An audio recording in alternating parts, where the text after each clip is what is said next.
Alright, I've started typing up the script for this video as I'm in the middle of producing my very first big video essay for Deltarune. I know I should be focusing on finishing up one big project at a time, but I can just never seem to help myself. I was literally just taking a shower as I got the urge to make this video. This whole thing is literally just one big shower thought. Anyways, Sonic.exe. That is the topic of this video. I don't even know where to begin with this. I'll figure it out, I'm sure, but as I begin typing the script at 10:50 p.m., I have no clue what sort of autistic gospel I'm about to spew out of my mouth. Let's just start from the beginning. Growing up, I was a Sonic fan. Insert topical video essay about the relationship between Sonic and autism here. That was 2 autism jokes in a row back to back. This is some real creative material we're working with here, folks. As a huge Sonic fan, Sonic.exe would eventually show up on my radar. My first exposure to it was from a playthrough on YouTube. I don't really remember which one, it left that little of an impression on me, but it was probably Markiplier. I'm of course referring to Crimson's take on the character. I'd go into more detail on the creation of Sonic.exe and the variations of the character that have appeared over time, but that would take a long time and I'm lazy, so I'm just going to recommend these videos that are appearing on screen right now, if you would like to see some people go into more detail about that. Anyways, as a kid, when I first saw Sonic.exe, my first take on it was that it's really bad. Like, really, really bad. No shade to anyone who enjoyed this stuff as a kid or even still thinks it's cool, I just need to level with you here to get some of my points across later. I thought it was quite cringe. Now, as I've grown up, something I've learned about writing stories, making games, all that good stuff, is that everything has an audience. One hedgehog's labyrinth zone can be another hedgehog's chili dog. What I find really interesting and even valuable about this is that no matter how terrible and worthless something might seem to you, a fan of said terrible thing will always be able to pick out what is actually good and works well with the thing they enjoy, because, you know, the good stuff is what they'll tend to gravitate towards. And I relate to that. Sometimes a part of a story can just be so up your alley that it's the one thing you focus on, so you might not pick up on any flaws that other people immediately see, or you might even see value in what other people see as flaws. Is it having opinions and thoughts as an individual a crazy concept? Imagine getting all that stuff without watching a video essay. There have been many times where I've seen games that are highly regarded as terrible, only for developers who are fans of said games to go on to make their own projects that do their own spins on things and vastly improve on the formula. To an extent, I'd say Sonic itself is a good example of this. I don't really like most of Sonic 1's level design, but I enjoy all the classic games that came afterwards. They all share Sonic 1 as a foundation, but rather than trying to copy it one-to-one, they each make an effort to improve the original idea. They experiment and take different spins on the game design. You get a game like Sonic.exe that everyone agrees is a glitchy mess with awful control and movement, and then you get Project.exe, a passionate fan project that dramatically overhauls the game and manages to redeem it in the eyes of the general public. You get people who never got the appeal of the Sonic series to start praising the wide variety of themes and characters within its world when they watch the movies. The lesson to be learned is that if you're an aspiring artist, it can do you a lot of good to keep an open mind. There are hidden gems to be found everywhere you look that can lead to an abundance of inspiration, which brings me back to Sonic.exe. Where I really began to be pulled into my newest hyperfixation was outcome memories. Here's another video to explain the deep history of the game and all that, but the gist of it is that this is a multiplayer fan game on Roblox, where Sonic characters are being hunted down by the big bad scary evil Sonic with red glowing eyes and blood flowing out of his dark empty sockets. Ah, so scary. For the Sonic.exe fans out there, this is a bit. I've actually come to really enjoy this character, I'm just trying to convey my mindset at the time. I promise I'll start giving your glorious lord the glaze he deserves soon. Now what really caught my attention with this game wasn't the big bad scary creepypasta running around, but how the game portrayed the Sonic cast itself. For non-Sonic fans, I'd like to convey something by using Deltarune as an example. If you haven't played Deltarune, then too bad, this is the only example I'm going to make. Take a moment to imagine that at some point in Deltarune, Chris seemingly gets taken over by like some kind of demon of some sort, and then you as the player end up taking control of Rousey. Now regardless of how you feel about Rousey, you at least know he is dependable when it really counts, and you're confident he'll do his best to make it through any hardship to protect the people he cares about, to protect his friends. So as you explore with Rousey, you're suddenly confronted by Chris, who now has blood streaming from their eyes, which are also glowing red, and they have a wide creepy grin. Wait, I just described regular Chris apart from the blood stuff. Pretend everything about this is completely abnormal for the sake of the hypothetical. So Chris pulls their knife and gives chase to Rousey. You do your best to get away but are ultimately cornered. Now this situation seems bad. You know Chris is a capable fighter, so if this demented version of them is anything like their old self, you know this isn't going to be easy. But it's not like Rousey's a complete pushover himself. Sure, he might come off as softer and more emotionally vulnerable than the rest of the cast at times, but we know at this point that Rousey's brave enough to face horrors beyond comprehension. Deadly knights, towering titans, manifestations of the very darkness itself. There's still multiple things Rousey could do in this situation. He could stand his ground and try to buy time for himself until someone like Susie can come find him. He could attempt to reason with this unknown entity. He could act like he's gonna run to the right, but then quickly sidestep to the left to twist Chris's ankle. Rousey just keeled over and broke down in tears, and Chris proceeded to walk up to him and break his neck and violently gore him. And then Chris proceeds to briefly fight Susie and then immediately gores her too. And then...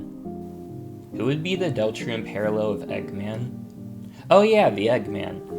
Yeah, Chris proceeds to pull that guy from behind the tree, and then Chris looks directly at the camera and says, "I am God," and that's how the chapter ends. Yeah, that's what Sonic.exe originally felt like to me. I think Tails is often looked down upon as just the sidekick or the tech geek, but people forget that when Sonic is combating war machines and facing deadly traps and fatal weather conditions, Tails is always right there at his side supporting Sonic however he can. Heck, in Sonic 2, this boy flies Sonic in a plane up to one of Eggman's ships, gets shot down, and within 2 minutes he manages to somehow repair the plane in time to catch Sonic and fly him to Eggman's space rocket. This kid is the epitome of ride or die. So when I saw him just give up, it just felt kind of insulting to the character to me. Yeah, this isn't a great situation, but you could still spin dash, or try using some kind of gizmo, or just try flying. Just anything. Actually try and do literally anything that could get you out of this situation, other than just sit there and cry. To be fair, I know this is a lot for an actual child to go through, but this boy was willing to incinerate his crush with a giant space cannon in Sonic.exe. Yeah, he was crying about it, but he still did it. Okay, to be honest, it's been a really long time since I've actually watched Sonic.exe, and I don't really remember the full context of this scene. I just think it's really funny to bring up whenever discussing the character. And I'm adding this in post because I just realized this is the perfect thing to include in this point of the video. Oh no! It's Robotnik! So you beat me to the missile, you little pest.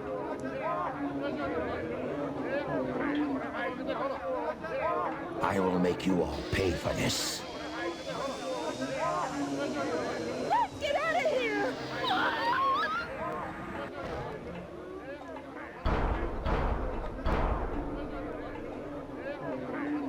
You fool. Away, before I make mincemeat out of you. I'm not scared. I'm not scared. I can do this. I just had to include this because that scene, that one scene right there, illustrates my point about Tails' character more than anything else I could say in this whole video. Anyways, I was really put off by how the Sonic cast were portrayed in Sonic.exe. More than the edgy, super evil, demonic Sonic, they were what I really disliked about the concept. So when I started seeing clips of Outcome Memories where Metal Sonic was slamming Sonic.exe into walls while Eggman actively taunted him, Knuckles was pulling off Sekiro parries, and Tails was sniping the demonic Hedgehog from across the map with an arm cannon, it immediately caught my attention as a more accurate representation of what it would look like if the Sonic cast was put into this kind of situation.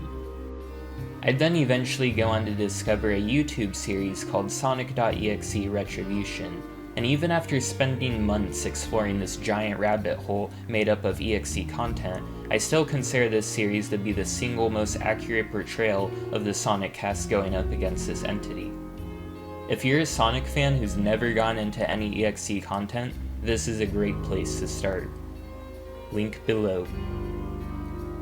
For so long, I felt this was the main problem with Sonic.exe, but now that more takes on the concept were being created where the main cast was actually competent, Sonic.exe began to become a much more interesting scenario.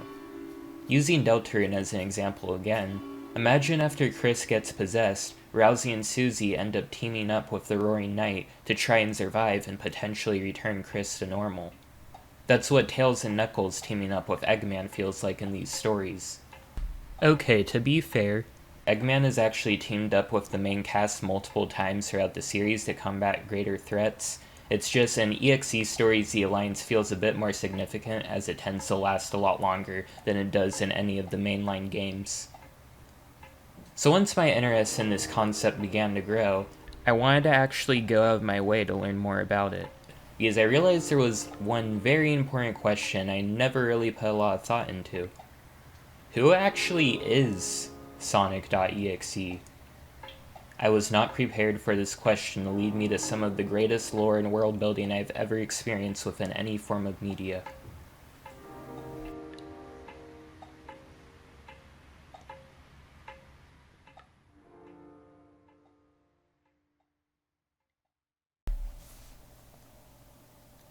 First of all, this character, this entity, his name is not actually Sonic.exe. This is X. He is an eldritch entity that has taken an interest in the human race, more specifically, X found our planet and developed a hyperfixation on the Sonic the Hedgehog video game series. We actually don't know why as of now. Maybe he's just a little quirky like that?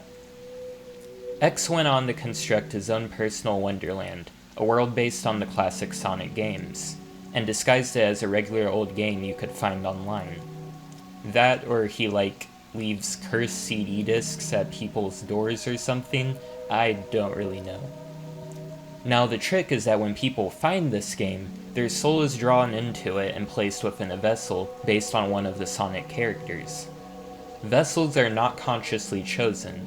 You seem to end up with whatever character your soul is naturally drawn to for one reason or another. This means that the character I've been referring to as Tails and complaining about for the past couple of minutes isn't actually Tails at all. This is a human named Alan, who has been trapped within X's world and is now being actively tortured via Sonic levels and game mechanics, or, just whatever BS powers X pulls out of his non-Euclidean bum. You can actually see these characters' real names replace the names of their vessels as you make your way through the game. Sorta reminds me of another game involving vessels getting taken over as a commentary on a relationship between players and player characters within the medium of video games. Yeah. I hate to break it to you, but this was the moment I began to realize Sonic.exe is actually just the original Deltarune, and the original Amazing Digital Circus, and the original Doki Doki Literature Club if you stretch it a little. Important editor's note. This name change doesn't actually appear in the original Sonic.exe game. It only happens in the Sonic 2011 remake, which you're currently looking at right now. I like this change a lot as it makes it more clear that these are not the actual Sonic characters, and so it makes it feel less jarring when they do things that would feel out of character otherwise. Overall, I definitely like Sonic 2011 more than what helped inspire it. However, I wanted to also take a moment to say that I still have a lot of respect for Crimson as a creator. We all start somewhere, and even if I don't like it, putting together a game like this still takes some genuine effort. Crimson has actually stated on the game's Game Jolt page that they want to move on from this game to bigger and better projects, and I think that growth is admirable. Regardless, their game was clearly a big inspiration for a large amount of people, so I figured I'd take a moment to give credit where it's due. So that's pretty wild, but if you're anything like me, you might feel that this kinda sounds less interesting than the concepts I was talking about before, where the Sonic cast get to absolutely curb stomp this faker wearing Sonic's skin. I mean, why even base this on the Sonic series at all if you're not going to use any of the actual Sonic characters? Does this even count as a Sonic story at this point? What pulled me in was the concept of seeing Tails have to step up to an eldritch horror that's impersonating the hero he's always relied on. I don't care about some random guy named Alan. I don't care about Dave or Paul. I mean, I actually know two people who have those names, which is a slightly disturbing coincidence. But I don't know these two in particular. Why would I want to watch a lesser version of Eggman get chomped on like an apple when I know the real Eggman would be 4 steps ahead of X and start aura farming as he's torn apart by the brilliant machinations of the Eggman Empire? This was how I felt until I learned about the Soulless Sonic series. I know I said I wouldn't go over the history of Sonic.exe, but I think some context is actually important here.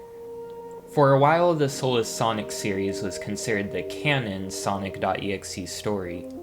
This was due to an exchange of multiple owners due to the original owner doing some bad stuff people didn't like, so eventually the ownership would end up with Joe Doughboy. To be clear, the Soulless Sonic series is not being made solely by Joe Doughboy. It's a team of passionate creators, and you should definitely look into all the different stuff they're developing, because it's all just as fascinating as X's story. Back to Joey Boy. While his take on the character was considered canon for a while, he would eventually say that he doesn't really consider there to be an actual main canon with X, as there's been various interpretations of the character, and he sees his version as just another interpretation.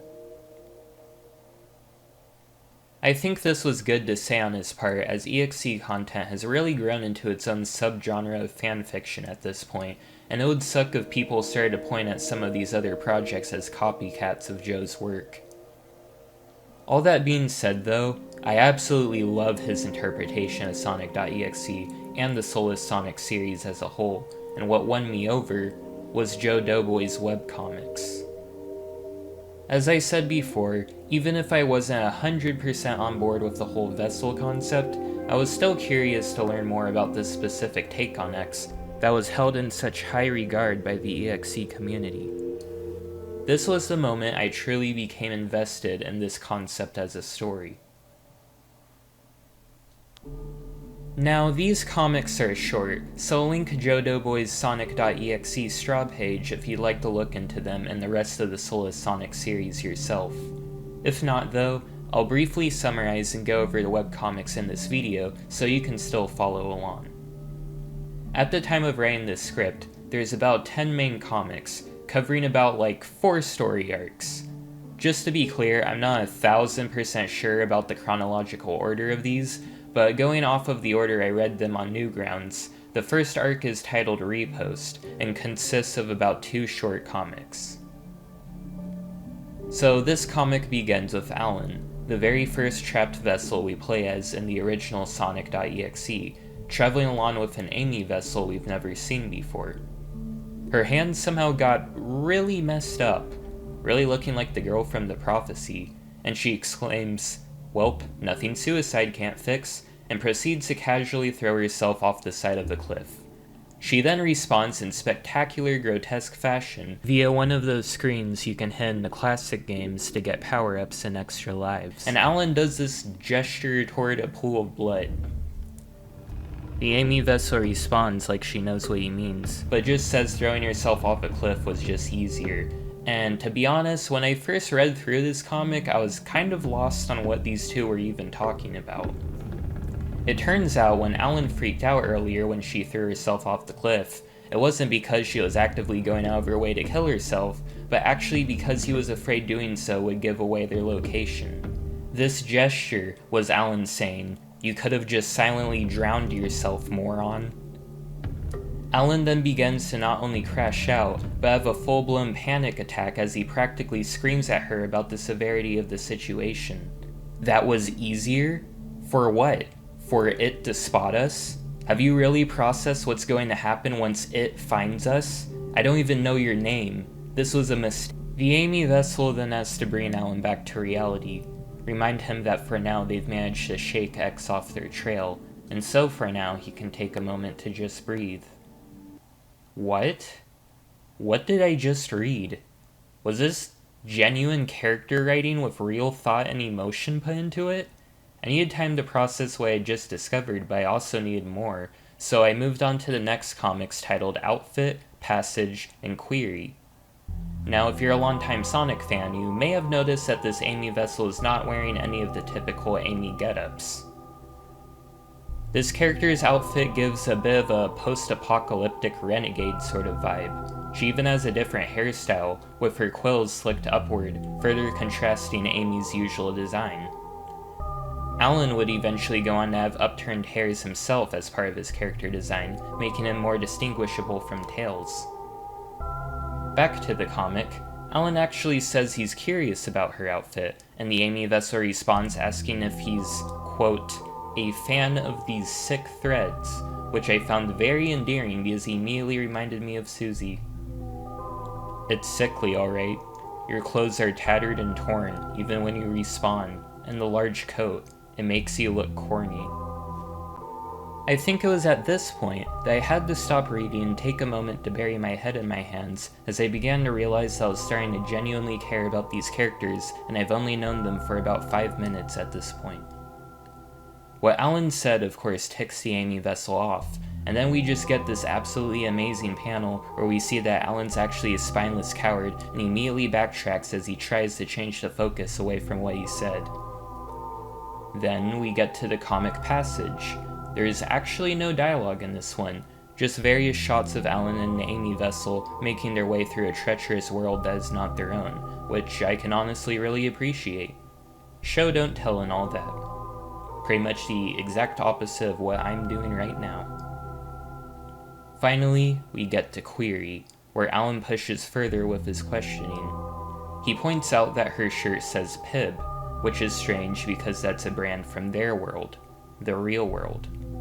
He goes on to mention that the clothes don't even seem to fit her, but before he can finish, the Amy vessel cuts him off saying they aren't her clothes. Then, we get this exchange. Do you want to know? Do I? Yes. Hold on a minute. Is that a representation of the player? Is this a representation of the player selecting a dialogue option? I wasn't joking, this is literally Deltarune before Deltarune. It's got all the meta commentary and the vessels and everything, and is that Sans? Okay, you know what, I'm getting ahead of myself. I need to focus because this next arc is a doozy. Next up, we have another 3 comics titled Hyuponia?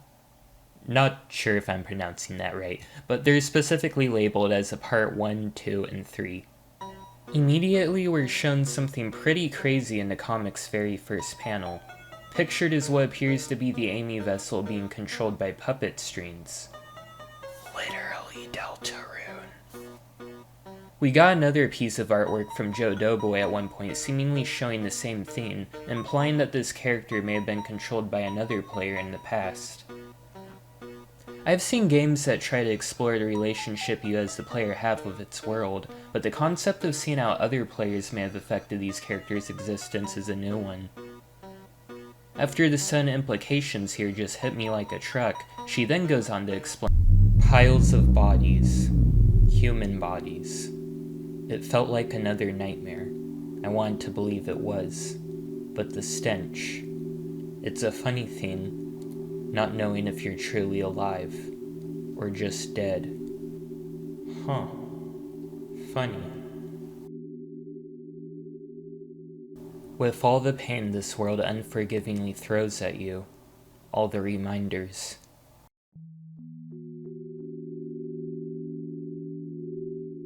God, I needed something, even if it was selfish.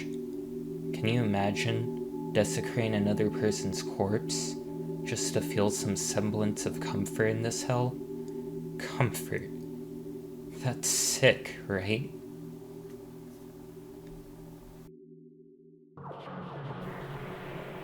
It's natural. So anyways, now that we know where she got her clothes from, we can get to our last main arc, titled Time 1 and 2. This is the funny one where everyone's favorite character appears, because I can just never escape him no matter how hard I try. Gosh, I just love him so much, I could just strangle. So this comic starts with the Amy vessel checking up on Alan, who seems to be sketching something into the ground. Now when I first read this drawing immediately made me feel a bit uncomfortable because it sort of reminded me of someone else. But I was relieved to realize that this was Alan just referencing some nerdy old Newgrounds game. Honestly, I gotta pull myself together. It's not like he's actually going to show up wherever I look, and there he is. Now, I know this is going to sound biased considering I've been a huge Undertale fan since I was a kid, but I promise you, in this specific case, I'm like the least biased person you could possibly find. I'm like, negative biased in this specific instance. This was the last thing I wanted to see as I was getting engrossed into this beautifully crafted, wonderfully constructed story. All that being said, I actually think this is genius writing. This series is inherently very meta. It's already directly acknowledging that it takes place within a Sonic the Hedgehog video game. Not only does that make it completely valid to acknowledge other video games that exist alongside Sonic, but it also works really well from a characterization standpoint. Think about it. X lures you into his world by making you think you're playing some kind of Sonic game. This means that most of the people who end up in his world are going to be people who are actively trying to play Sonic the Hedgehog, or in other words, the exact type of people who would be Undertale fans. What's even more genius about this is that Alan's never even heard of Undertale, not because he lives under a rock, but because he's been trapped in this world so long that he never even had the chance to play it. Undertale released in 2015. Alan was taken to X's world in 2010. Alan was 25 when he first entered X's world. Alan is about 40 years old. Yeah. Before you let that sink in, we then learn from the Amy vessel's subsequent freakout from this information that she was taken in 2018 when she was 19, meaning she's about 27 years old. Then we get a shot of whoever this thing is listening in on them, because of course this universe even has its own version of Horrortail Flowey. And that's pretty much where we left off. There's a bit more extra stuff. The Amy vessel takes down a monster while Alan hides like a coward, so that's pretty cool. There's also some comics and stuff about the Guardians, but that's a subject I genuinely can't be bothered to get into with this video, so I'm just gonna leave it at that. Oh geez, I started typing the script at around 11, now it's 3:50 AM. I ought to head to bed now, but I'll probably get back to this at some point sooner or later. See you then, I suppose.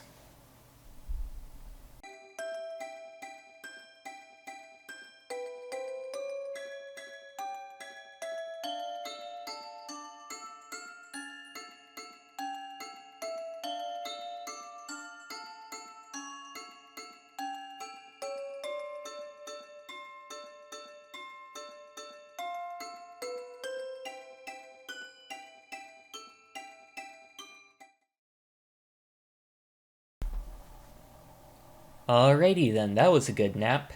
Now, where did we leave off? Ah yes, we just finished going over the webcomics. So earlier I talked about how I originally wasn't sure if I liked the whole vessel concept that the Sonic.exe story started out with. But as you can probably tell, these comics completely won me over. Not only because it's just an inherently really well done concept, but also because it actually takes advantage of the Sonic universe in a really creative way I hadn't really considered until this point. I briefly mentioned that people are seemingly subconsciously drawn to specific vessels when they enter X's world. What's really fascinating about this is that even though these aren't the same characters from the original series, the characters within the Solus Sonic series are still drawn to these specific vessels for a reason. We learned that before he got trapped here, Alan was just some nerd who played obscure Newgrounds games. Alan likely ended up with Tails as his vessel because that's the character he could relate to the most on a personal level. There are a lot of reasons people could be drawn to Tails as a character. They may relate to him feeling like an outcast because he has a trait that's seen as different from others with his extra tail. They may relate to him aspiring to be something greater than what he currently is, constantly chasing after Sonic's shadow and trying to live up to his legacy. Or they may relate to his infectious curiosity and the sense of wonder he has for the world around him, constantly taking interest in obscure details and nerdy hobbies that no one else really seems to care about. I feel that may be the main overlap between Alan and Tails as characters.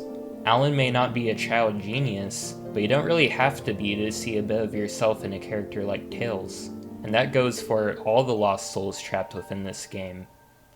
What really makes this take on the EXE concept incredible is that it's not about the characters from the original story, it's about the fans of these characters and how we as people interact with and fixate on characters within a story. At a glance, these people may seem nothing like the characters that they're supposed to embody, but for one reason or another, they all ended up with their respective vessels for a reason. So gonna be a bit meta here. I just started looking back over these little Q&A things Joe Doughboy did on Blue Sky, because I want to make sure I go over as much as I can lore-wise with this series for this video, and just because I honestly haven't gotten around to reading them all yet. Gotta do my due diligence and all that. But unlike the second one, I literally just came across this post that's basically just Joe Doughboy reiterating what he said about the vessels. It made me feel kind of proud of myself for getting what the story is going for and all that. This was quite nice for my ego. Now at this point, I arrive at a bit of a crossroads.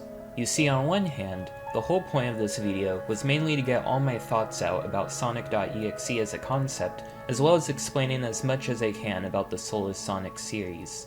However, I also wonder if I should really go over every little detail when this video may potentially be a lot of people's first real introduction to the series, and they might have a better overall experience with less information going into the upcoming games.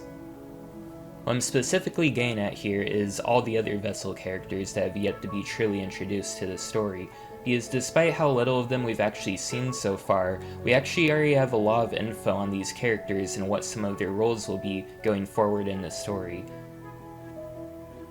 So here's what I'm going to do. If you're already sold on the Solus Sonic series as a concept and don't want to have any more plot points potentially spoiled for you, I recommend you stop watching here and go to the Solus Sonic Straw page linked in the description. Furthermore, if this whole concept seems interesting to you and you haven't yet, I'd highly recommend giving the original Sonic series a chance. If you want to try some of the games, I recommend starting out with Sonic Origins, a slightly modernized version of the classic games. To be perfectly honest, I think Sonic 1 has aged somewhat poorly, so if you find yourself not enjoying it, I recommend just skipping over to Sonic CD or Sonic 2. There really isn't much important story-wise in Sonic 1, Sonic just beats Eggman in the end and the day is saved. Big shocker, I know.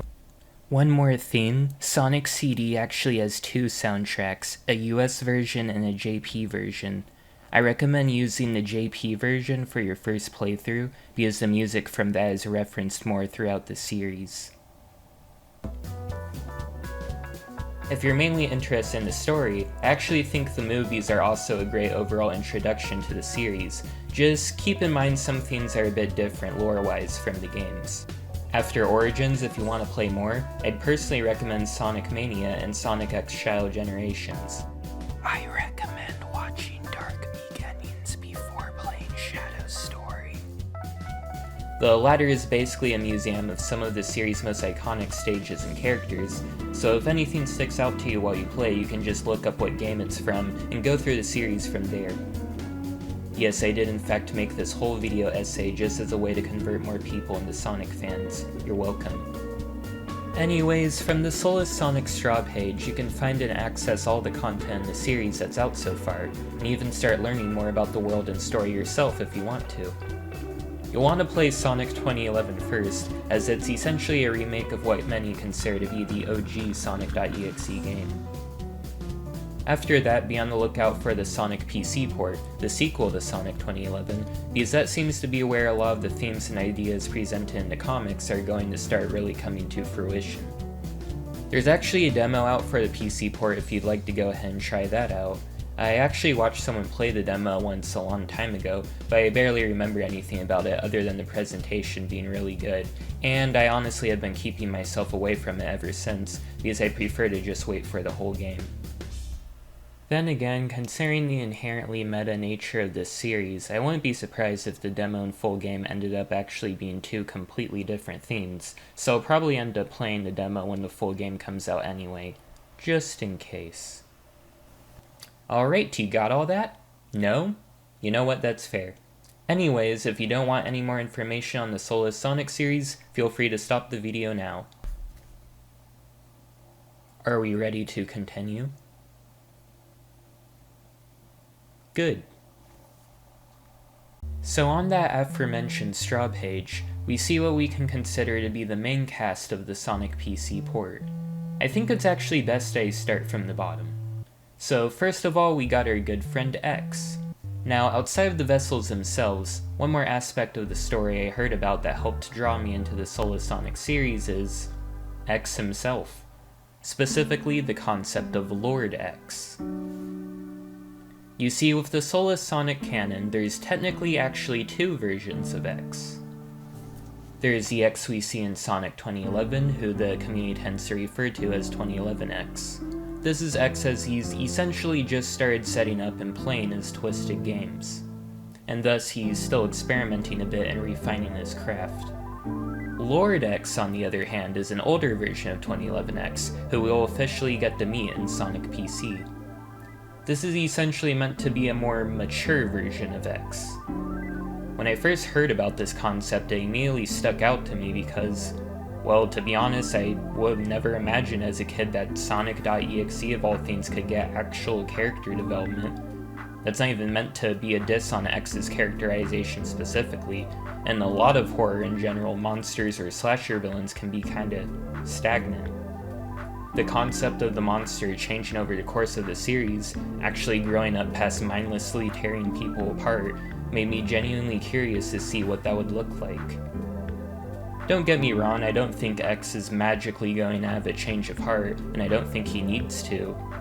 At least in this timeline. But seeing X grow as an entity is still one of the main drawing points of the story to me.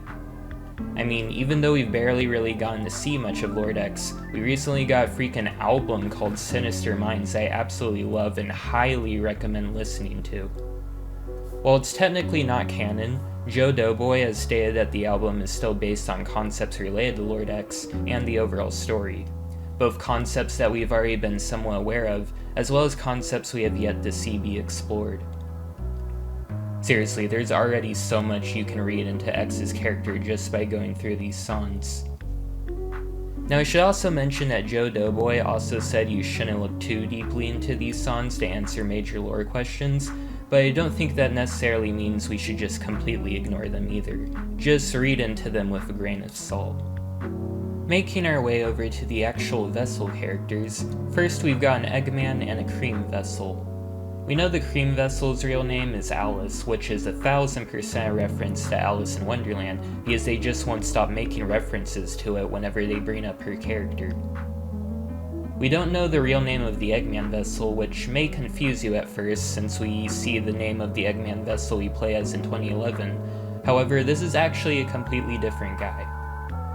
In fact, as far as we know, the only character from 2011 we'll actually get to play as in the PC port will be Alan. Back to the new Eggman Vessel, while we don't know his name, we do know that he is actually Alice's father. It seems he either willingly entered X's world in an effort to rescue her, or he just so happened to get dragged in right along with her. X apparently considers this Eggman Vessel to be a worthy rival. The choice of giving this character an Eggman Vessel is very clever, as not only does it set up an inverted version of the classic Sonic vs. Eggman scenario, but it's also just fitting that a father would end up as Eggman. You might not be aware of this if you haven't spent a lot of time with the Sonic series, but Eggman has actually been placed in the role of a father multiple times. His relationship with Metal Sonic has been portrayed as an abusive parent, whether in a more nuanced fashion with the expectations Eggman puts on Metal to surpass Sonic, leading to him developing a massive inferiority complex that drives him to prove he's the real Sonic, or Eggman just straight up physically hitting his robotic son when he gets upset. Sometimes their relationship is presented as being a bit more healthy though, you know, after Eggman basically lobotomized all the free will out of Metal Sonic to keep him from rebelling and taking over his armada. Yippee! And then of course there's characters like Sage and Belle, and Sage's relationship with Eggman is absolutely adorable, and Belle's relationship with Eggman is absolutely tragic. At least they've started to get along in the comics as sisters though. Metal's been a bit too busy going through an existential crisis to spend time with his siblings though. Who could have imagined Eggman's family would be this dysfunctional? He seems like he'd be such a great role model after all. Yeah, I'm not even gonna touch the amount of trauma poor Mecha's had to go through. You know what's the best part about making this video essay about Sonic.exe? It's also a barely disguised video essay about aspects of the Sonic series I've always wanted to talk about. Now I just need to somehow find an excuse to talk about Surge and Kit. No, I suppose they deserve their own video at some point. Next up, with the Vessel characters, we've got Knuckles and Sonic? Well, that's intriguing. When first hearing about the whole Vessel concept, I wouldn't be surprised if many assumed this one wouldn't actually be on the table. You kinda get the vibe from what we've seen of X so far, that he would be the only one who gets the privilege of playing as the Blue Hedgehog. When you consider that we've already established that there can be multiple people who share a character, however, it makes sense that victims could end up with Sonic as a Vessel as well. Before we get into more detail about that though, let's get back to Knuckles real quick. The victim who ended up with this Vessel is actually a woman. To be honest, that's not really that much of a crazy concept to me. It's possible for a woman to relate to or be drawn to male characters, and the same goes the other way around, but still worth noting because it's the first time we've actually seen it happen in this series. Although I'm certain it's not the first time it's happened in canon, considering how many souls X has likely gathered at this point. This soul's name is Julie, and honestly, that's actually pretty much all I know about her. I should take a moment to say that while I did my best to go through a good amount of the information for this video, there are definitely a lot of people who know more about the canon than I do. As I said, I really only got into this stuff when Outcome Memories started to get popular, and that was literally just December last year. To be honest, I don't actually know when or where people got all the lore of the Eggman Vessel. I've just been hanging out within the community long enough that I've overheard people talking about it. I'm the Sonic.exe equivalent of the detective that hangs out at the bar to get information. I'm literally Vector.exe. Okay, but if I actually got dragged into X's world, I think I'd end up as either Tails or Metal Sonic.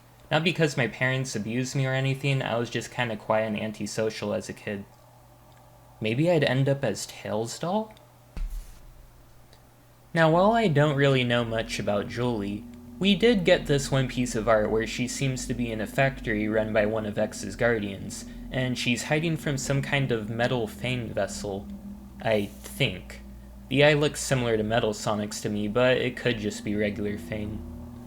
Who also looks like he's going to be a really interesting, menacing character. Joe Doughboy also did a couple speed paints on his YouTube channel, and at the end of them he actually gives us small breadcrumbs of lore with voice acting, which also shows that the souls canonically have the voices of the vessels they end up with. I still like hearing different fan interpretations of these characters' voices though. Shout out to all the fan dubs of the webcomics and whatnot. Anyways, in one of the speed paints, we see that Julie seems to end up traveling alongside the Sonic Vessel, who we currently don't know the real name of. Basically, this seems to be a bit of a parallel to Alan traveling together with the Amy Vessel, whose name we also... Well, we'll get back to that in a minute. So this Sonic Vessel. There's actually a couple small secrets you can find on this straw page by clicking on the characters and stuff. I'm not going to get into too much detail on it all because there's enough for me to go over already, but what I will go over is what happens when you click on the Sonic vessel. Doing so takes you to this page that has this creepy picture of someone, and a heart forms around them. Doing the classic Control-A highlights some hidden text. The Spamton sweepstakes has trained me well. The text reads, "Oh Julie, oh Julie." So, the Sonic vessel gives me very bad vibes. My immediate read on this is that the Sonic vessel was some kind of stalker IRL that was obsessed with Julie before they both ended up getting dragged into X's world.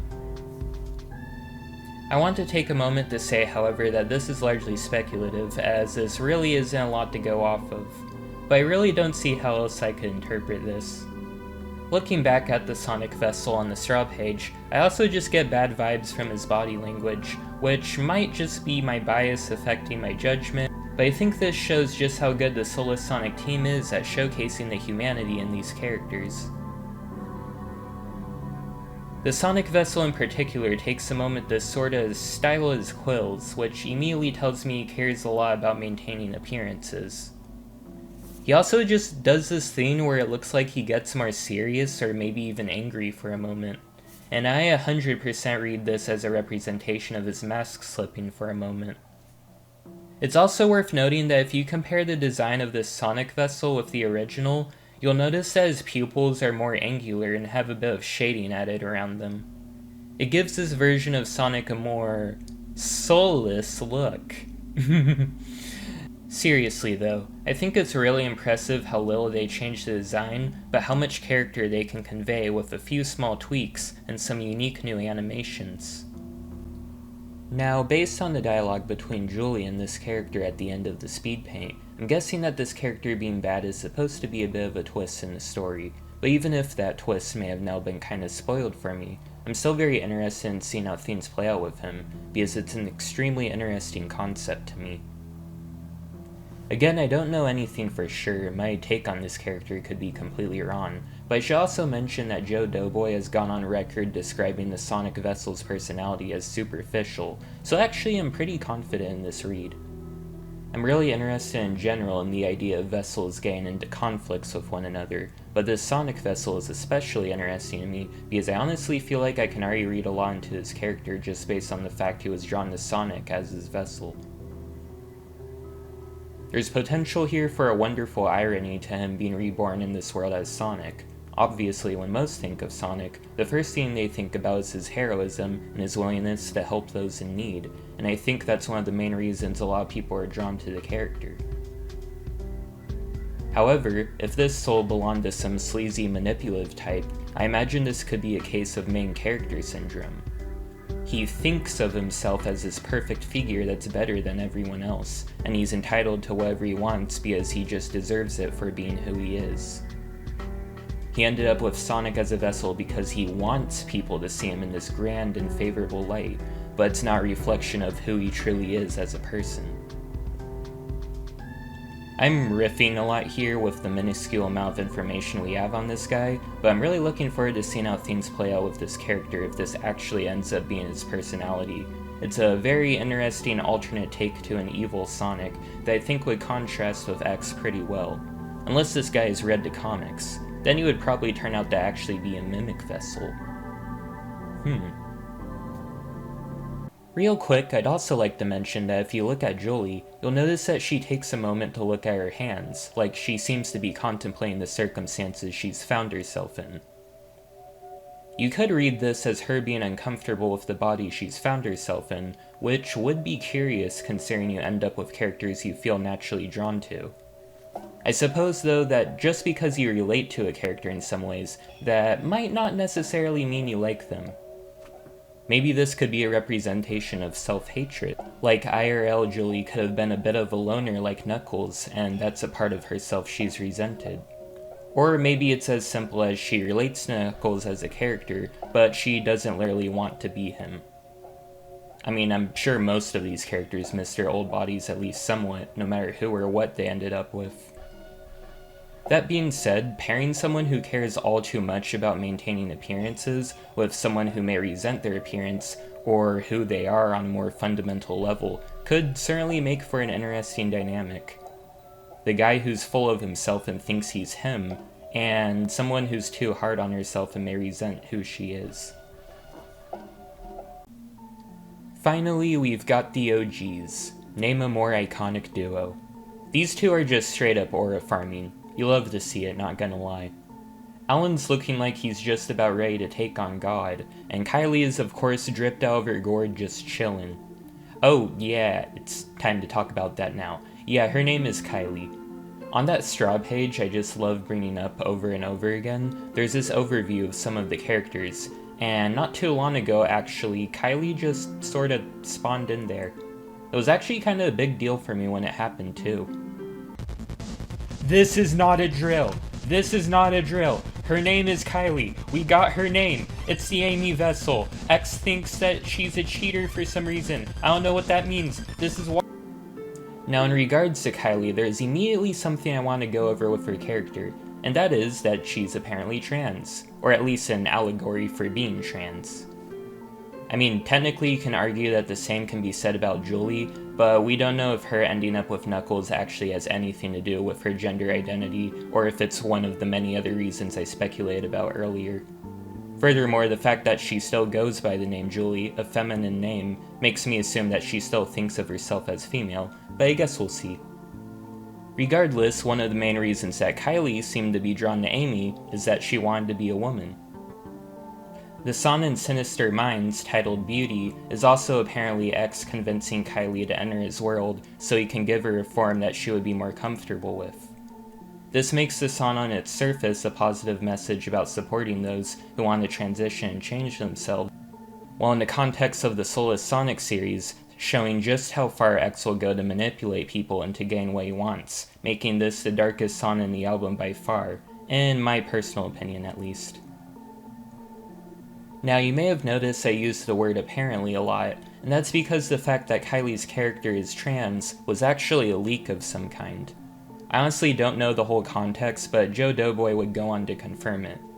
It was at this point in the script that I also wanted to point out this post that Joe Doughboy made after name reveal, where he says there may be changes to Kylie's character, and while I didn't think it would be the case, I thought there was a small chance that it could mean her character would no longer be trans. I was then going to go on to say that I hope that's not the case, because I think it's a good way to further show off both her and all the other characters' humanity. But then I saw this other post Joe Doughboy made later, which made me feel very relieved that I'll still be part of her character. It's important to remember that this story has been in development for years at this point, so when Joe Doughboy refers to old lore here, he probably means stuff from so long ago that I'm not even remotely aware of it. I imagine her characterization is still going to be overall the same as it is in the comics, and I think this whole thing was really just me jumping to conclusions. So in summary, I think Kylie is a really cool character, and I'm very interested in learning more about her. Joe Doughboy also mentioned when it was leaked that he doesn't want her being trans to be the only takeaway people have from the character, and I can completely understand that sentiment, but I'm so glad that it's an aspect of her character that can be explored because again, self-identity and expression is just a very human struggle to deal with, and having this story where everyone ends up in a different world with different bodies is such a perfect environment to provide a bit of social commentary on topics like this. Along with the possibly devious personality of the Sonic Vessel, this was one of the main reasons I was hesitant to go into detail about all these characters, as I can imagine learning all of this about them from the game itself could make for a better experience. I personally don't mind that much, however, because even if I have a lot of info going into this series, there's still a lot of context for me to learn about. I still have yet to see how all this information will truly culminate into a full story, so I feel just as invested as I would otherwise. And if this is your first exposure to the world and lore of X, then it's my hope that you're now feeling invested too. Phew. Finally, we have the first victim. The first victim we get to see anyway, important clarification. Something I noticed going through Joe Doughboy's posts is that he's gone out of his way to state multiple times that in the grand scheme of things, Alan's not actually all that special. If you look closely at his full name, however, his last name is straight up just an anagram of Prower, which is Tails' last name, so Alan's actually rocking with that Deltarune level Rousey fake grind set. Okay, but seriously, it does seem like the only reason Alan is really here is that X views him as the first toy we as the player used in our first meeting, so it's true that everything in regards to Alan seems to just be circumstance. There's something that does make Alan stand out to me personally, however. Remember that one comic where Alan was drawing in the ground and Kylie casually walked in and drew a picture of that worthless, sad excuse of a pile of trash that contributes nothing of worth? Okay, no, I already did this bit, I'm just gonna move on. Well, the reason I bring up this comic is that it makes an important point that Alan has been in X's world for a very, very, very long time.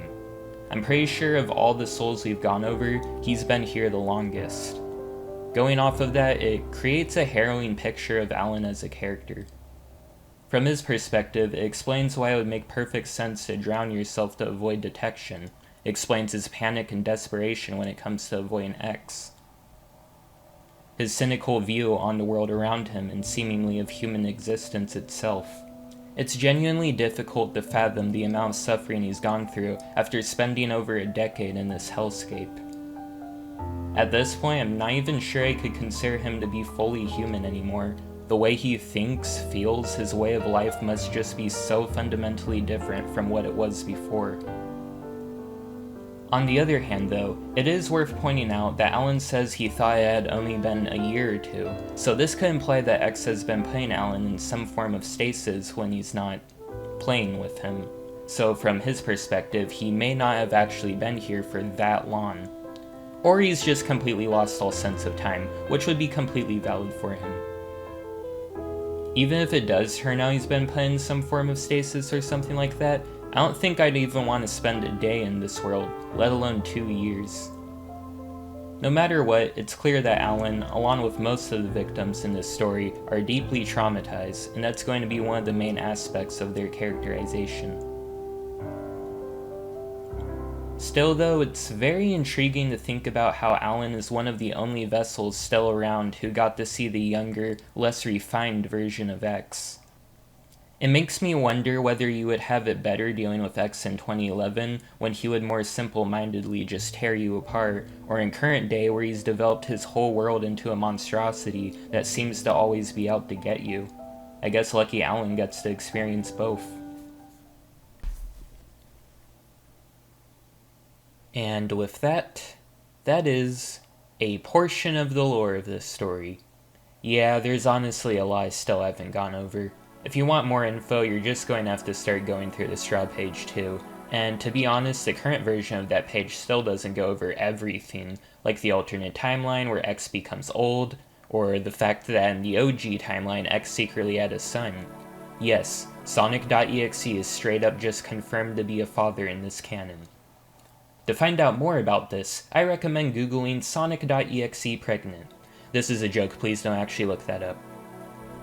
I also wanted to take a moment to mention that Raven, the creator of X's son EXE, also known as Faker, actually made one of my absolute favorite pieces of Deltarune fan art. These were all the main aspects of the story that initially drew me in, however, so I figured I'd leave it at that. To end things off properly though, I figured we could take one last look at the one who's truly responsible for all of this, the entity known as X. I mentioned multiple times at the beginning of this video that when I first came across X in his world, it was very uninteresting to me.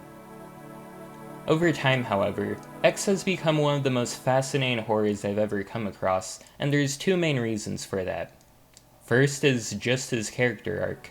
Not the character arc itself, but just the fact that a character arc even exists for this guy. Again, X was very one note in 2011. He brings in a victim, he kills them in an overly gruesome fashion. He brings in another victim, he kills them in an overly gruesome fashion.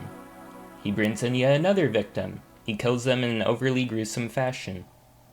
This isn't even just a diss at just X, this is kinda just how it goes with a lot of horror stories. The monster has an MO that they stick to, that usually involves killing people, and that's really about it. Usually most of the characterization comes from the victims, and I mean there is definitely plenty of that here, But what I immediately find impressive about X's character is just that he actually has one, and it's pretty compelling itself too. That brings me to the second reason I'm now invested in X, and that's Sinister Minds. I know Joe Doughboy said not to look too deeply into it for lore, but from what I understand, the characterization in these songs is still fairly accurate, and I just absolutely love them. To me, Sinister Minds as an album paints a picture of a godlike being who sees himself as an artist and who's hyper-fixated on exploring the human condition. And just so happens to really like Sonic the Hedgehog, I guess. For so long he's found real fulfillment through his craft, but over time doubt has begun taking over his mind, and he's started to question if this is all he's really capable of, if this is all he really wants. It's amazing because X sees himself as the coolest guy in the world and his game as something deeper than it actually is, when in reality these songs show that he's actually kinda a super insecure loser who's really lonely, and ironically that makes him into a deeper character than the one he's actively trying to portray himself as. What makes X scary isn't the idea of, OMG, it's evil Sonic! It's the idea that you're stuck in a world controlled by an edgelord who thinks killing innocents who are completely defenseless as horrifically and graphically as possible is peak aura and super mature storytelling.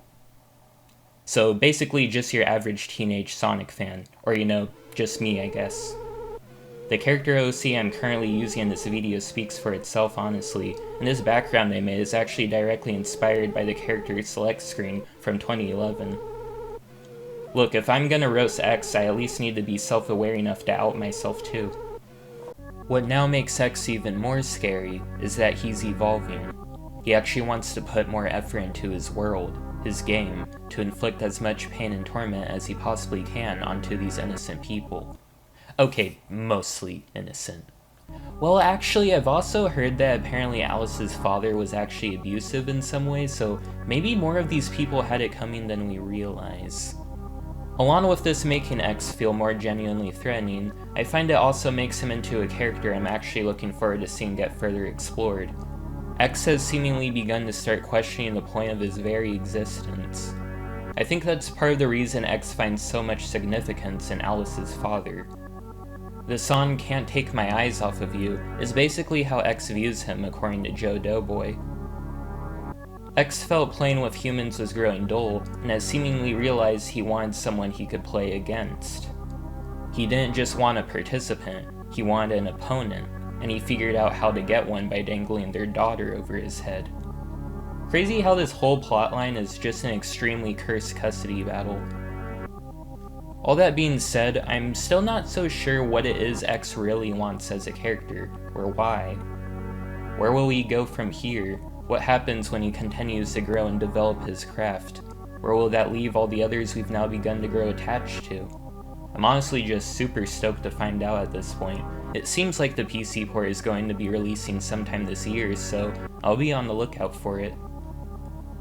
With that, I think I'm finally done rambling about the bloody-eyed demon Sonic who keeps sending tails into the Super Hell 5000 machine.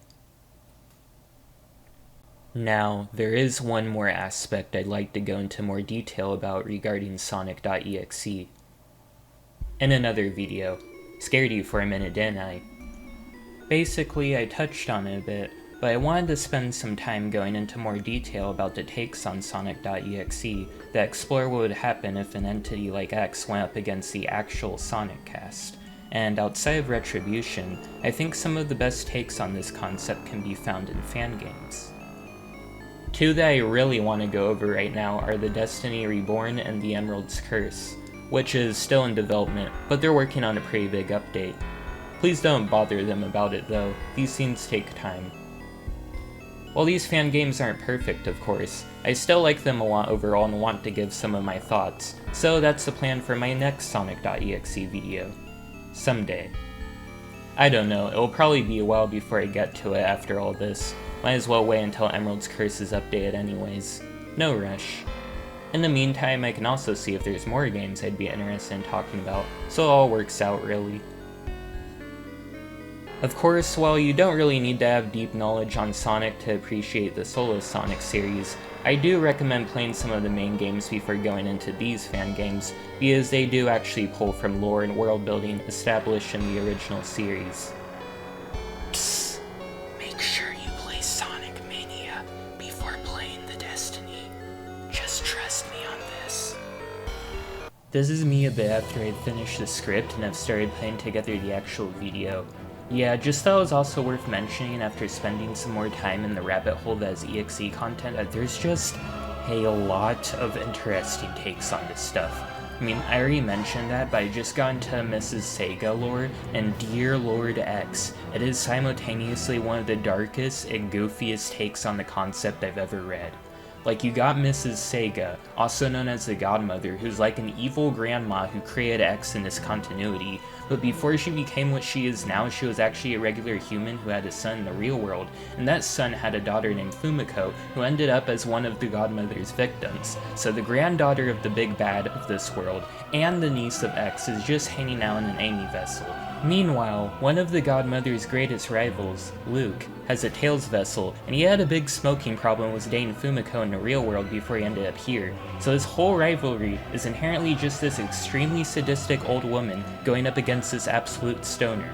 But furthermore, rather than being drawn to these vessels themselves, the Godmother actually chooses which vessel you end up with, and Luke was an absolute unit in comparison to someone like Alan in the real world, so he would have preferred something like Shadow or Knuckles as a vessel, but the Godmother gave him a Tails vessel seemingly just to spite him. Mrs. Sega also started brainwashing this one woman named Evelyn, who became a cult leader and just goes around in a freaking Sonic mask just sliming people, so that's also just wild. And to top it all off, Luke, for whatever reason, just cannot seem to stop rizzing up every single entity within the entire EXE canon. Seriously, this stuff gets crazy. Sorry, I just needed to get that off my chest. Back to it. I kinda love her though. Mrs. Sega also started brainwashing this one woman. Jeez. Alright, that's actually everything. Thanks for watching, listening, all that good stuff. I'm probably going to go pass out from lore overload now.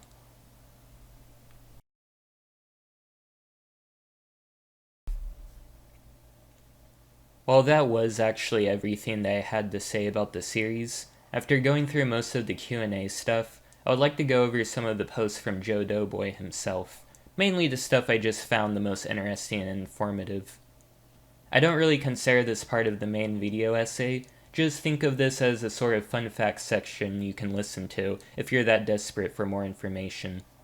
Keep in mind these aren't all in chronological order, I just tried to group stuff together if I felt that they related to one another. This section will actually be kinda similar to another video I made not too long ago, if you're also interested in checking that out. Now then. Naturally, I'll just read out each of the questions and then Joe Doughboy's answer. Who is Alan's barber? Why does his hair look like that? Alan gets a lot of flack for looking the way he does, but frankly, I think the design is very human. Jokes aside, I wanted to design characters to look like everyday people. Not everyone happens to be conventionally attractive/appealing. I think that is something that makes it more relatable. And then we get this little picture with Alan talking to his mom that just makes me feel really bad for him. Thanks, Joe Doughboy. I know Sonic PC was said to have an estimated playtime of around 1 hour, assuming this doesn't take into account potential secrets, but would it be too much to give away for a runtime on all 4 games back to back? Also, it's December 25th at the time of me writing this, so happy holidays. I cannot, for you see I am horrible with dates and time, but also because those outlines are fleshed out and changed as we focus on them, so I could tell you about a planned segment now, but it's likely to change as we develop it further. That's the creative process. Hey Joe, hope you're doing well. Just got a question to ask. Can we as vessels criticize X for being albeit hard, or do we not have the chance to? I think about this a lot. I want to explore this with Alan. The idea of these characters directly addressing how they feel about X, about you. Though I want to be more nuanced with this topic, because I feel many are quick to make it black and white when really it's grayer.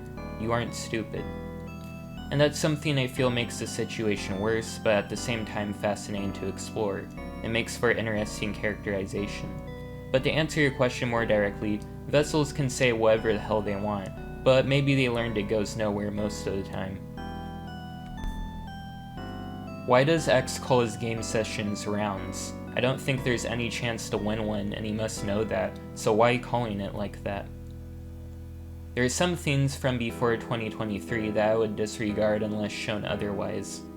So what I might say now might contradict with ideas I've put out before I really solidified them. Let's just say rounds weren't all that common before a certain someone came along. Methinks the Eggman vessel? Do you accept questions about the Gekido meat factory, or will information about it be revealed in the game? If so, then is the factory by any chance the place shown in EXE Tober 1.8 that Julie is apparently hiding from Thane's vessel? I wouldn't mind more questions about the Guardians. Yes, the factory is the place shown there. Has there been any fan content you've seen that got really close to what you have in plan for a PC port? Any serious attempts? No. But there are times when someone does a meme that gets a little something right, and I do the knowing smile to Raven. It's really funny because I don't think the poster even meant it. Will we get to see how X discovered Earth in Sonic the Hedgehog? Yes, although it will be presented in a way that isn't just an exposition dump, but I intend to shed light on this topic. As for X's interest in Sonic, well, some things don't need to be fully clarified, even if I have the reason in mind. Don't mind Baldy down there. Just curious, if not explained already, do you have an exact reason for why the context of the I am God dialogue was changed to X mocking religion? To be honest, I just thought that was the actual reason the line was used in the original creepypasta, but I was wrong to give that much credit to it, lol. To me, however, I decided it was a neat reason for why you'd say it, although there is more to it than that, but I'll let the game speak for itself. Can X and his guardians speak and understand other languages like Spanish or others? Yes. In earlier concepts I drew up for the anti-piracy segment from the demo, I had X speak in Japanese. Also, check out, feel that dread, geez, my mind blinked for a moment there. Based on a discussion with friends, how do metal vessels function as a whole? I'm aware they feel their body in parts as their soul is linked to the vessel, but could they use software and such like a detector of sorts or thermal vision? Or is that inaccessible to a vessel? They could use certain abilities if they are given those when developing their vessels. My thought process is that they are made from organic material or arranged in a way that appears and feels like machinery. Nerves and veins would be twisted to look like wires and circuits.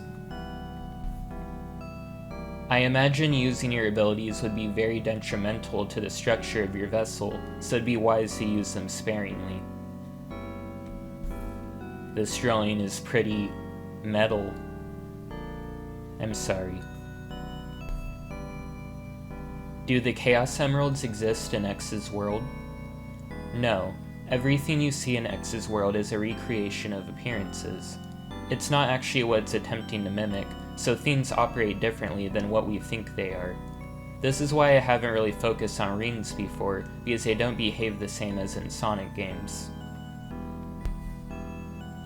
If X already has a huge number of victims, then why don't people that haven't played the game yet not take him somewhat seriously, just assuming? It doesn't take Sherlock Holmes to know something weird's happening. Spooky game, kill people, multiple dead. Ignoring the reasoning in canon, I feel like you overestimate any ordinary person's perspective on the matter. They have no reason to believe a crappy Sonic horror game would actually kill them or be connected to multiple missing persons cases. Consider how many people have gone missing this year. Real people, and most of the time we don't even register their existence at all because we live our own lives.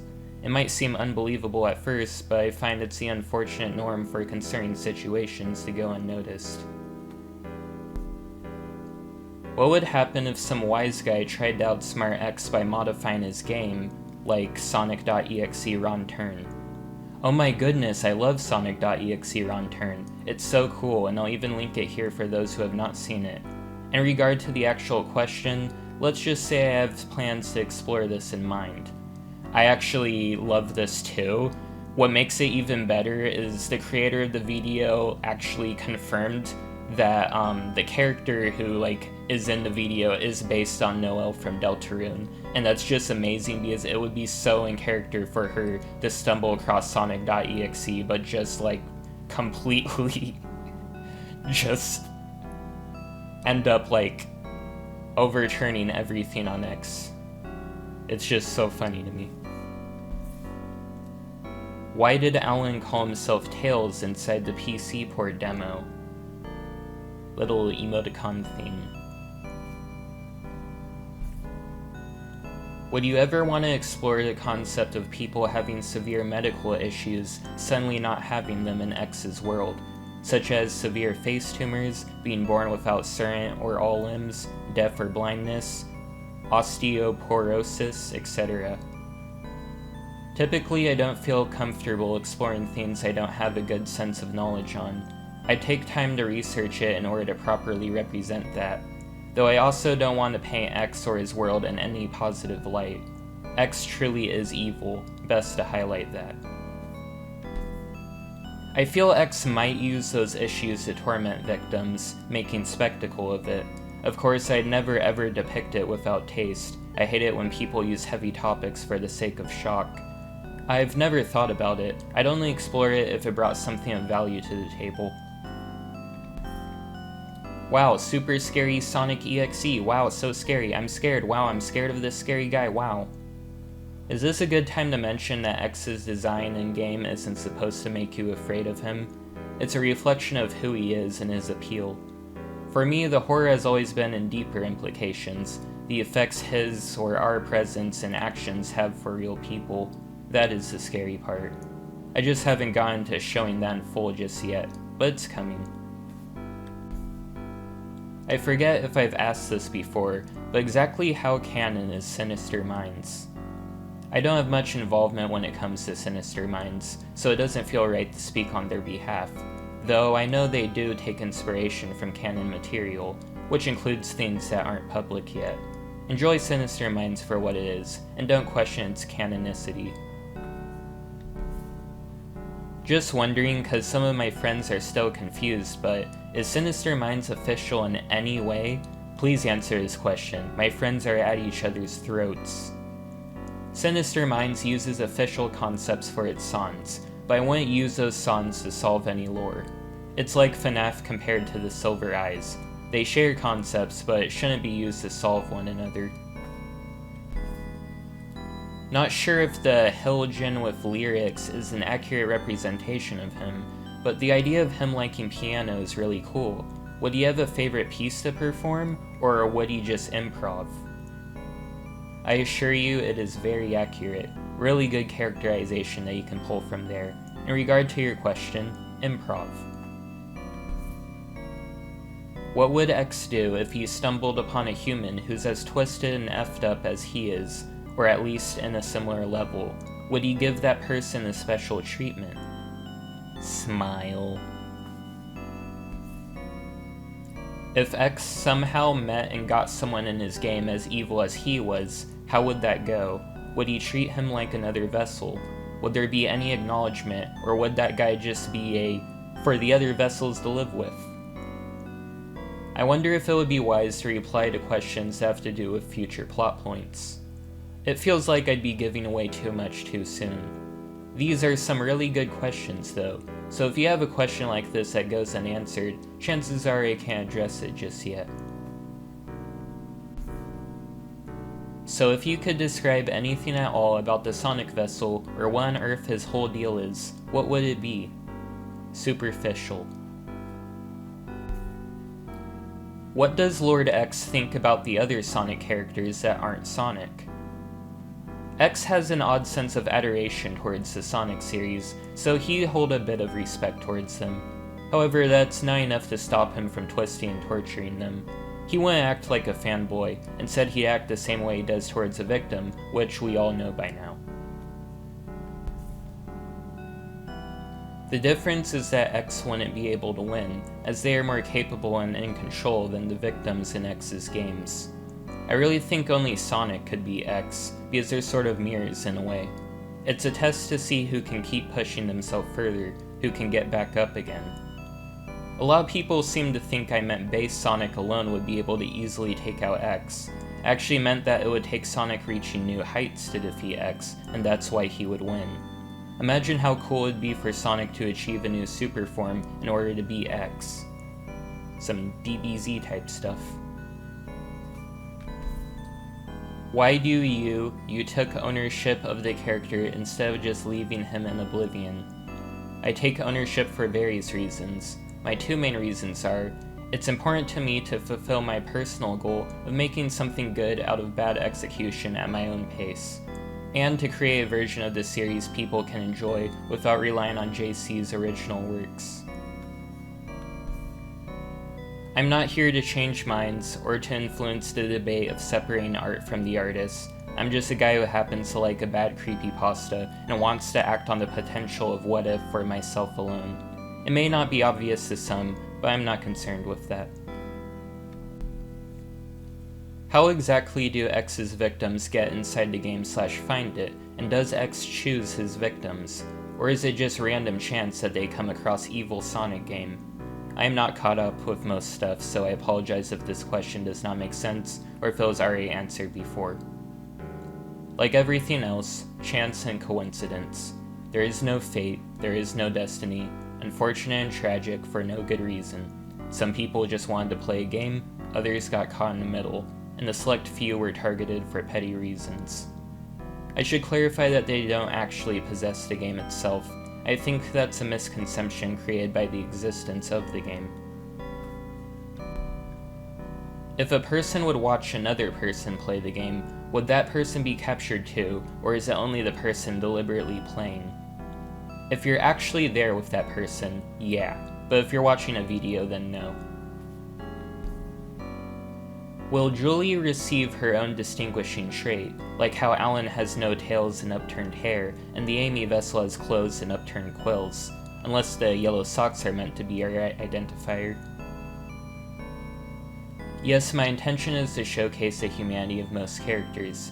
There's a reason why they appear the way they do at the moment, and I've already planned for later appearances. The difference in the base colors for her vessel is just due to vessel rules, and not an indication of her personality. Can the victims feel the presence of the previous vessel owners, like can Alice's dad feel the presence of Paul in the Eggman vessel?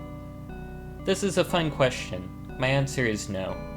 Most of the time, a vessel is either reformed or a new one altogether. When it comes to separate individuals, they're given a vessel of their own, not tied to another person who has the same favorite character. Due to the isolated feel of X's games, you don't get to see how abundant certain vessels really are. It's something some friends of mine have thought of fun concepts for. One idea is someone having to climb over their many previous vessels in order to make some semblance of progress. Ew. Do any of X's victims get to change vessels? Say if a Tails vessel became more fun to play with, would they get to change to a Sonic vessel, or are they stuck as Tails forever? I've seen some theorizing over this concept. The truth of the matter is that you're stuck with the vessel chosen to begin with. Your vessel may change slightly depending on X's evolving skill, but no substantial change such as a different character or different look, only improvements. How is the vessel for a soul chosen? Is it chosen based on a favorite character of the soul? Is it chosen by X? Or is it based on factors, because I'm curious of how a vessel is chosen? To reiterate once more, it's based on what your subconscious chooses.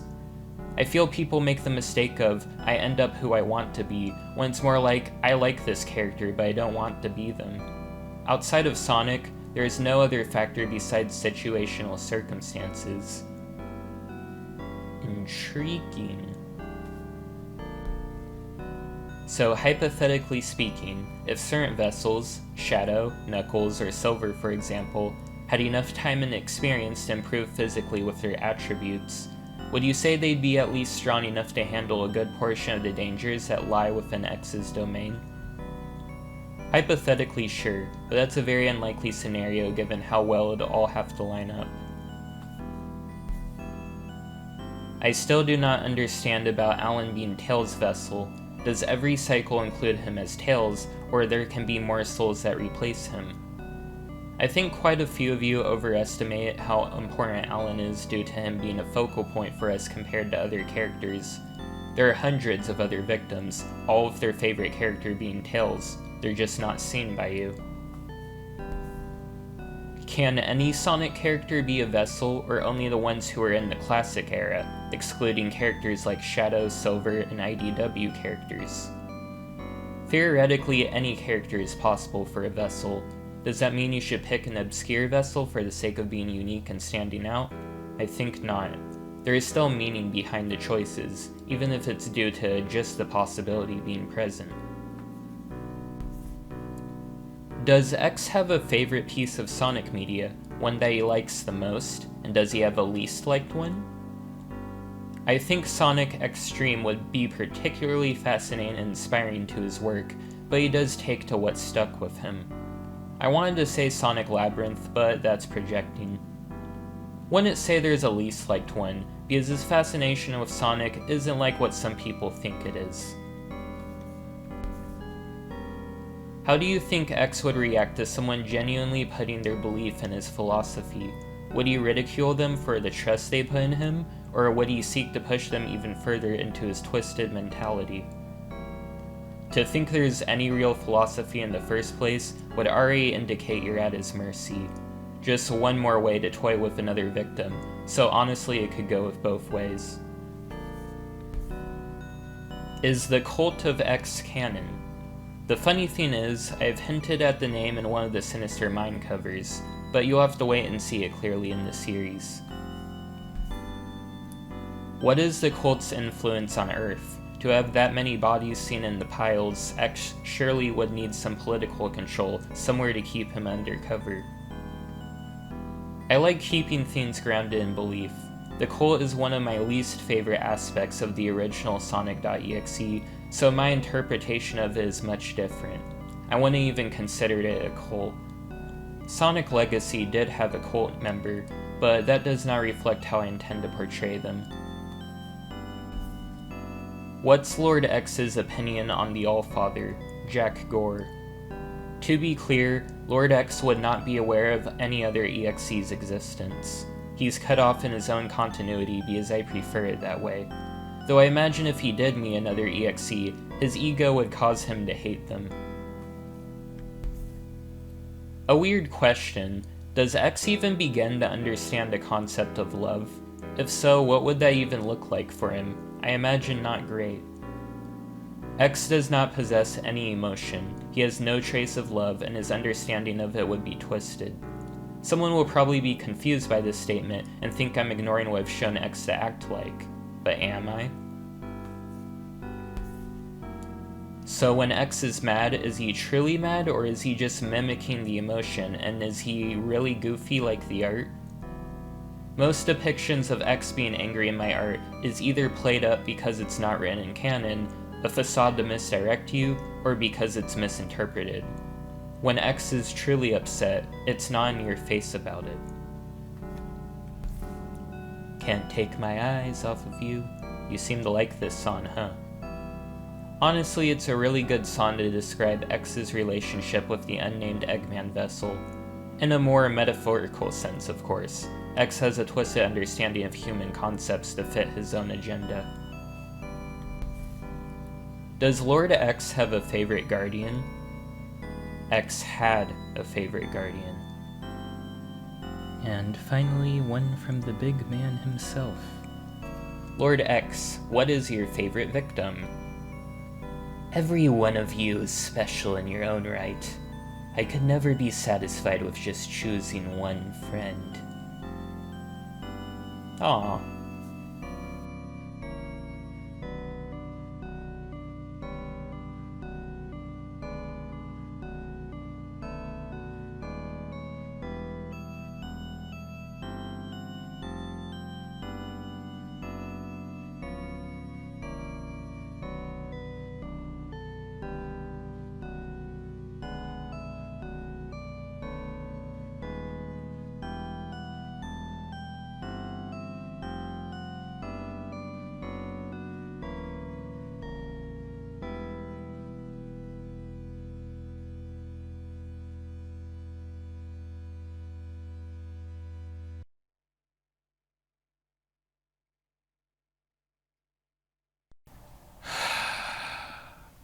I miss my daughter, Ellen.